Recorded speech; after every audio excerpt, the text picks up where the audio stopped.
Është muaji i ndërgjegjësimit për diagnostikimin e hershëm të kancerit të gjirit.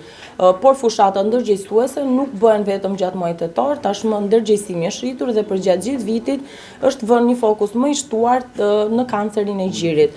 Kjo çon kryerjen e ekzaminimeve imazherike në mënyrë të rregullt dhe periodike në varësi të riskut që secila nga gratë dhe vajzat ka. Ekzaminimet imazherike bazë janë ekografia dhe mamografia, e cilat e gratë mbi 40 vjeç duhet të bëhet të paktën një herë në vit.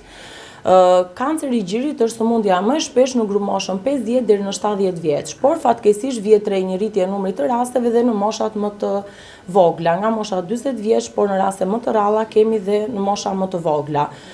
Kjo ka të bëjë me rritjen me shtimin e ekspozimit ndaj faktorëve kancerogjen, siç është jeta sedentare, mënyra të ushqyerit, përdorimi kontraceptive hormonal, ka të bëjë edhe me emancipimin e gruas, lindjet në mosha të mëdha, mos ushqyerjen e fëmijëve me gji, edhe faktorët të gjenetik.